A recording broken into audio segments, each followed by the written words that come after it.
Welcome to Freedomfully, where we explore living fully and aging gracefully. Hello and welcome back to Freedomfully. Is there any smell more comforting than freshly baked bread? Today, we're diving into the magical world of sourdough. It might seem intimidating, but I'm going to show you how simple and rewarding it can be to bake your own delicious, healthy sourdough bread at home with recipes designed to be easy on the hands. What makes sourdough so special? Unlike bread made with commercial yeast, sourdough is leavened by a wild yeast culture called a starter. This natural fermentation process not only creates that amazing tangy flavor and chewy texture, but it also makes the bread easier to digest and more nutritious. It's a slow, mindful process that's a perfect hobby for a peaceful retirement.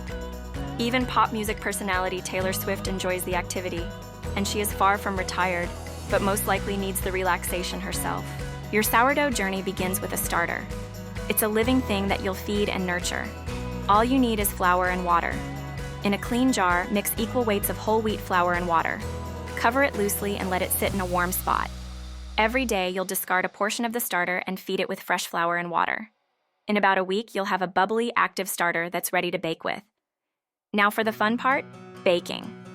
We're going to start with a very simple no-knead recipe that's perfect for beginners and easy on the hands. In a large bowl, we'll mix our active starter with water, flour, and salt. Instead of kneading, we'll use a gentle stretch and fold technique every 30 minutes or so. This develops the gluten and gives the bread its structure without all the hard work. After a long, slow fermentation, we'll bake it in a hot Dutch oven to create that perfect, crispy crust. While crusty artisan loaves are wonderful, that satisfying crackle when you slice through the golden crust, the tangy aroma filling your kitchen. Sometimes you just want a soft slice of bread for a sandwich. You know, the kind that toasts up beautifully, soaks up butter, and wraps perfectly around your favorite fillings. That's where this recipe comes in. We're still using the same wild yeast and bacteria from our sourdough starter, that living, breathing little community we've been nurturing, but we're going to treat it a little differently today. We'll enrich the dough with a touch of milk, a bit of butter, and a spoonful of honey. Those ingredients soften the crumb, tenderize the texture, and balance out the sourness with a gentle sweetness. Instead of baking it free-form on a stone, we'll let this loaf rise in a standard pan. We'll bake it at a slightly lower temperature, which helps the crust stay soft and keeps the inside moist and fluffy. The result? A golden, tangy sandwich bread that feels both wholesome and indulgent, perfect for toast, sandwiches, or simply a thick slice with a pat of butter and a sprinkle of sea salt. Sourdough baking is as much an art as it is a science. Each loaf you make teaches you something new about texture, timing, patience, and the magic of fermentation. And while there are countless recipes and techniques out there, mastering just a few key principles will make every bake more consistent and rewarding. So, here are a few essential tips for sourdough success. If there's one thing that separates casual bakers from confident sourdough makers, it's the kitchen scale. Unlike commercial yeast recipes, where measurements can be a little loose, sourdough thrives on precision. Because fermentation depends on hydration, the ratio of water to flour. Even small inconsistencies can make a big difference in how your dough behaves. Measuring by weight, instead of by volume, keeps things predictable. For example, 1 cup of flour can vary by as much as 30 grams depending on how it's scooped. But when you use a scale, 100 grams is always 100 grams. It's reliable, repeatable, and the easiest way to improve your bread overnight. Plus, once you get used to it, you'll wonder how you ever baked without one. No guesswork, no mess, just clear, consistent results. Next, let's talk about temperature, the quiet force that controls everything in sourdough baking. Fermentation is alive. It speeds up when it's warm, slows down when it's cool, and completely stops when conditions aren't right.